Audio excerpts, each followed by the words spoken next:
Bhagavad Gita, as it is, Chapter 16, The Divine and Demoniac Natures. Text 1 through 3.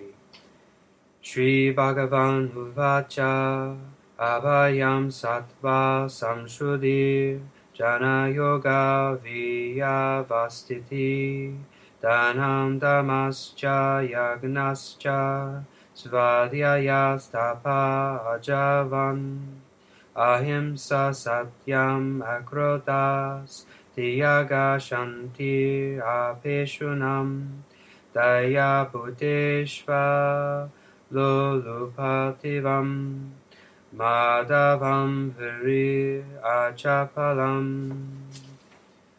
Teja Kisha Madriti Sacham Adroho Nati Manita Bhavanti Sampadam Devin Abhijatasya Varatam. Translation.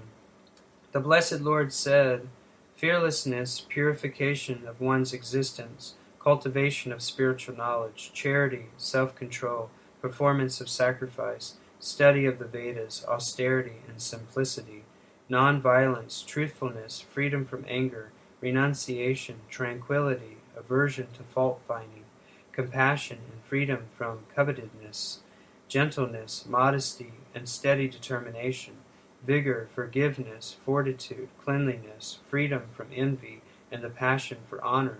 These transcendental qualities, O son of Brata, belong to godly men endowed with divine nature. Purport. In the beginning of the 15th chapter, the banyan tree of this material world was explained. The extra roots coming out of it were compared to the activities of the living entities, some auspicious, some inauspicious. In the 9th chapter also the devas are godly, and the asuras, the ungodly, or demons, were explained. Now, according to Vedic rites, activities in the mode of goodness are considered auspicious for progress on the path of liberation, and such activities are known as deva prakriti, transcendental by nature. Those who are situated in the transcendental nature make progress on the path of liberation. For those who are acting in the modes of passion and ignorance, on the other hand, there is no possibility of liberation. Either they will have to remain in this material world as human beings, or they will descend among the species of animals, or even lower life forms. In this 16th chapter, the Lord explains both the transcendental nature and its attendant qualities, as well as the demoniac nature and its qualities. He also explains the advantages and disadvantages of these qualities. The word Abhijatasya in reference to one born of transcendental qualities or godly tendencies is very significant. To beget a child in a godly atmosphere is known in the Vedic scriptures as Garbhadhana Samskara. If the parents want a child in the godly qualities, they should follow the 10 principles of the human being. In Bhagavad Gita, we have studied also before that sex life for begetting a good child is Krishna himself. Sex life is not condemned, provided the process is used in Krishna consciousness. Those who are in Krishna consciousness at least should not beget children like cats and dogs, but should beget them so that they may become Krishna conscious after birth. That should be the advantage of children born of a father or mother absorbed in Krishna consciousness. The social institution known as Varnashram Dharma, the institution dividing society into 4 divisions or castes, is not meant to divide human society according to birth. Such divisions are in terms of educational qualifications. They are to keep the society in a state of peace and prosperity. The qualities mentioned herein are explained as transcendental qualities meant for making a person progress in spiritual understanding, so he can get liberated from the material world. In the Varnashram institution, the sannyasi, or the person in the renounced order of life, is considered to be the head or the spiritual master of all the social statuses and orders. A brahmana is considered to be the spiritual master of the 3 other sections of a society, namely the kshatriyas, the vaishyas, and the shudras. But a sannyasi, who is on top of the institution, is considered to be the spiritual master of the brahmanas also. For a sannyasi, the first qualification should be fearlessness, because a sannyasi has to be alone without any support or guarantee of support. He has simply to depend on the mercy of the Supreme Personality of Godhead. If he thinks, after leaving my connections, who will protect me, he should not accept the renounced order of life. One must be fully convinced that Krishna, or the Supreme Personality of Godhead, in his localized aspect as Paramatma, is always within, that he is seeing everything, and he always knows what one intends to do. One must thus have firm conviction that Krishna, as Paramatma, will take care of the soul's surrender to him. I shall never be alone, one should think. Even if I live in the darkest regions of a forest, I shall be accompanied by Krishna, and he will give me all protection. That conviction is called abhayam, without fear. This state of mind is necessary for a person in the renounced order of life. Then he has to purify his existence. There are so many rules and regulations to be followed in the renounced order of life. Most important of all, a sannyasi is strictly forbidden to have any intimate relationship with a woman. He is even forbidden to talk with a woman in a secluded place.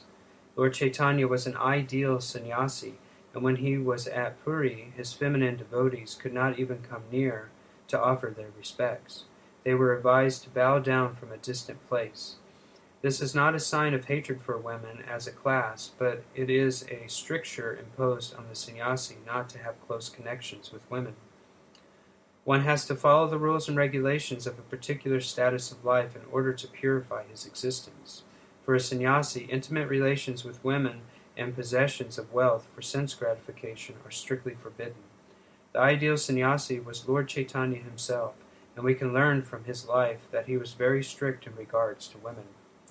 Although he is considered to be the most liberal incarnation of Godhead, accepting the most fallen conditioned souls, he strictly followed the rules and regulations of the sannyasa order of the life in connection with association with women.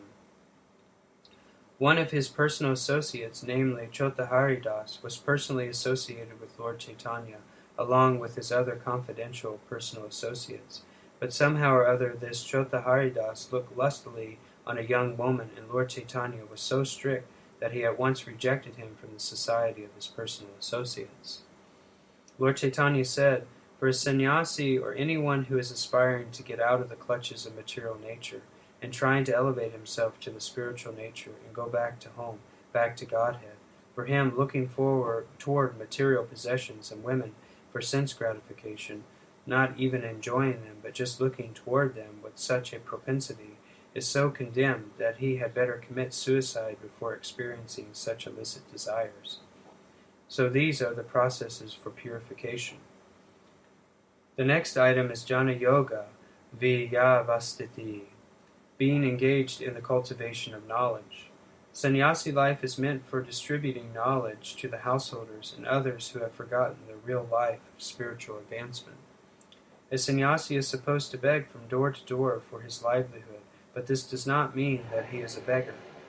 Humility is also one of the qualifications of a transcendentally situated person, and out of sheer humility the sannyasi goes from door to door, not exactly for the purpose of begging, but to see the householders and awaken them to Krishna consciousness.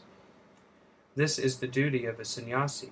If he is actually advanced and so ordered by a spiritual master, he should preach Krishna consciousness with logic and understanding, and if he is not so advanced, he should not accept the renounced order of life. But even if he has accepted the renounced order of life without sufficient knowledge, he should engage himself fully in hearing from a bona fide spiritual master to cultivate knowledge. A sannyasi, or one in the renounced order of life, must be situated in fearlessness, sattva, samshuddhi, purity, and jnana yoga, knowledge. The next item is charity. Charity is meant for the householders. The householders should earn a livelihood by an honorable means and spend 50% of their income to propagate Krishna consciousness all over the world. Thus, a householder should give in charity to such institutional societies that are engaged in that way. Charity should be given to the right receiver. There are different kinds of charities, as will be explained later on. Charity in the modes of goodness, passion, and ignorance. Charity in the mode of goodness is recommended by the scriptures, but charity in the modes of passion and ignorance are not recommended because it is simply a waste of money. Charity should be given only to propagate Krishna consciousness all over the world. That is charity in the mode of goodness. Then as far as Dhammaha, self-control, is concerned, it is not only meant for other orders of religious society, but it is especially meant for the householder. Although he has a wife, a householder should not use his senses for sex life unnecessarily. There are restrictions for the householders even in sex life, which should only be engaged in for the propagation of children. If he does not require children, he should not enjoy sex life with his wife. Modern society enjoys sex life with contraceptive methods or more abominable methods to avoid the responsibility of children. This is not in the transcendental quality, but is demoniac.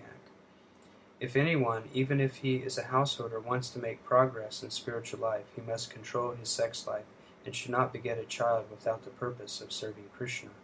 If he is able to beget children who will be in Krishna consciousness, one can produce hundreds of children. But without this capacity, one should not indulge only for sense pleasure. Sacrifice is another item to be performed by the householders, because sacrifices require a large amount of money.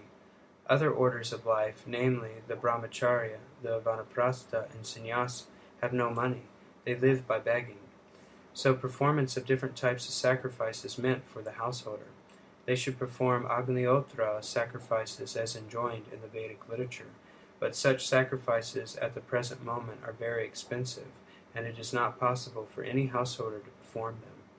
The best sacrifice recommended in this age is called Sankirtan Yagna, the chanting of Hare Krishna, Krishna Krishna, Hare Hare, Hare Rama, Rama Rama, Hare Hare.